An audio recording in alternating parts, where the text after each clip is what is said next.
Here we are at the City Hall in Atlanta, Georgia.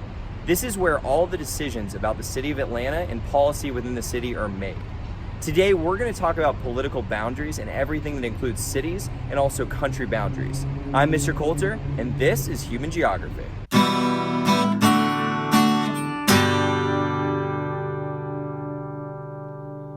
Today, we are going to study defining political boundaries. So as we've talked about all of the ways that states have been established and states get sovereignty, we haven't gotten into the actual borders and boundaries that surround states. And these are the things that often cause the disputes when we talk about political geography. So today we're going to go into what those political boundaries are and the details about political boundaries. So you can see right here, we've got the Welcome to Georgia sign. We're glad Georgia's on your mind. That is a political boundary that is between different states. We also have here the border when you're coming through of checking people at borders, and border control is something we are also going to talk about, as well as conflicted boundaries like this one, the DMZ. This is the demilitarized zone between North and South Korea. That is a boundary of a lot of conflict. So it's important to understand that a political boundary is not just a line marking territory on the ground. It is also a vertical plane that cuts through the subsoil, rocks, and airspace. So that means that the coal, gas, and oil reserves for a country that are underneath are within their political boundary, as well as the airspace above it. So when you think about like planes flying into other countries' airspace, that is part of that political boundary and why conflicts can arise. So we're going to learn today as a part of 4.4 the different types of political boundaries that exist. The first one is a relic boundary. Relic boundaries are former boundaries that no longer function. So we can see that the boundary isn't there anymore. The boundary has been removed over time. But the differences that were established because of that boundary are still evident. So a great example of this is the border between East and West Germany. Even though it's been long destroyed, you can still see evidence of the different design and economic development in those places. So even without that boundary there anymore, it's been gone for over 20 years, but we can still see that there are differences between the two sides. So let's look at some of those. This is a light pattern of Berlin at night. You can see there was more development and light on the western side is the way that it's even brighter and more modern. We also see the unemployment rates in West versus East Germany. You can see the unemployment rate is much higher in the part that was in East Germany that was part under Soviet control. West Germany had more economic development during that time. This is from 2013. And then this picture is always fascinating to me. This is where the Berlin Wall used to be, even in the city of Berlin. Remember we said it was divided by East and West, where the Western European capitalist societies controlled West Berlin, and then East Berlin was controlled by the Soviet. You can see that the design on the left side of the line is more modern and what we think of as a building business, where on the right side of the line is that Soviet very blocky design. So we can even see evidence in the way that kids ride their bikes on the sidewalk that it's a little bit nicer on the west side than the east side. The boundary isn't there anymore. The Berlin Wall has been taken down, but that's an example of the relic boundary because we can still see evidence on each side of the line that the boundary was once there. So to recap relic boundaries, it is a boundary that was once there and has been removed, but you can still see evidence on either side of the line that the boundary was once there. Next, we have an antecedent boundary. Those are borders that are drawn before it was well populated. So sometimes the physical landscape defines that boundary when people aren't there before, but this is a boundary that people divide up the land before people really live there, before many people live there. So there are a few of these examples we have below. One example is the Malaysian-Indonesian boundary on Borneo. It's extremely sparsely settled, and so you can see the way that it's divided along the fault line, but there are volcanoes on that island, and that it's divided.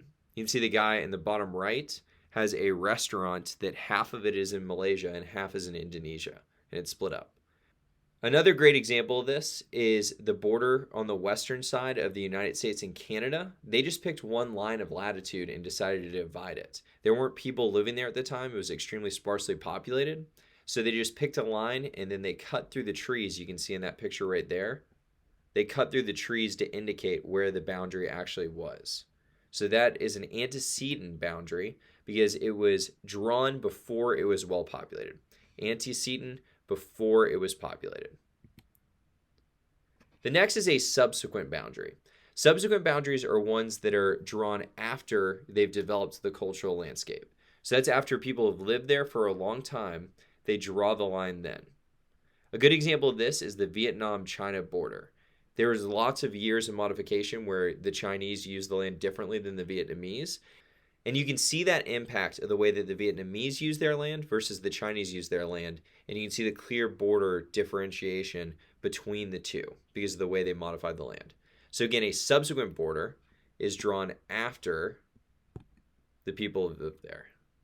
This is the border between China and Vietnam. There are two types of subsequent borders. We're going to get into both of those, consequent and superimposed. So a consequent boundary is a border that is drawn to accommodate existing religious, linguist, or ethnic differences. So it's a boundary that takes into account the cultural groups that are there when they're making the decision. So they try to make sure that the choice for the boundary reflects the people who live there. That is a consequent boundary. So consequent is a type of subsequent boundary where instead of just deciding at random where to draw the line, they've thought about who lives there and how should they best be divided. An example of this would be drawing the border between religious differences of Northern Ireland, the Protestants, and Ireland, where the Catholics live. So they decided when the UK split them up that they would make Northern Ireland, the Protestant part, would be part of the UK still, and then the Catholic part would be its own independent country of Ireland. So you can see here, this is one of those boundaries. We also see the way that they chose that. We see the percentage of Protestant people in the area is that part that's Northern Ireland that the British kept as part of the UK. And then the dark navy part is the Catholic portion of Ireland. So a consequent boundary, again, is a subsequent boundary where they thought about the cultural impact of the line that they were drawing. That is very different than a superimposed boundary. So superimposed boundary is also a subsequent boundary, but it's one that they force a line onto the cultural landscape, the country or people, by typically a conquering colonial power, and they don't think about who's living there. Superimposed boundaries are ones that are forcibly drawn boundaries, and they cut across a unified cultural boundary and are unconcerned about pre-existing cultural patterns. A great example of this one is what Great Britain did in India and Pakistan.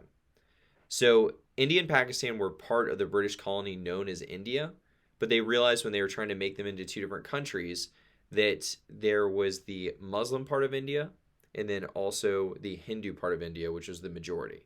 So they decided to make those separate countries. But when they drew that line, they didn't look that closely at who lived where, and then they only gave people a part of time to get across that Radcliffe line.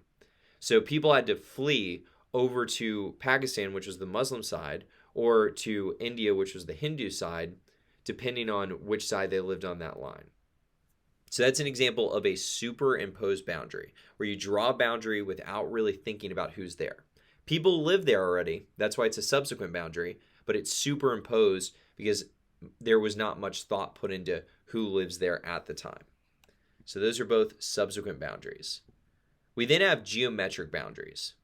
Geometric boundaries are ones that follow parallels of latitude or meridians of longitude. So a lot of times these can be superimposed, like when a colonizing power draws it. We see this in Africa, where a lot of the borders in Africa and the Middle East were drawn by colonizing powers, and they look like arbitrary lines. They're superimposed because they're not that concerned about who actually lives in those places. And they've caused a lot of conflicts because those boundaries were drawn geometrically, where people just fought over those boundaries. Again, geometric are ones that follow lines of latitude or meridians of longitude.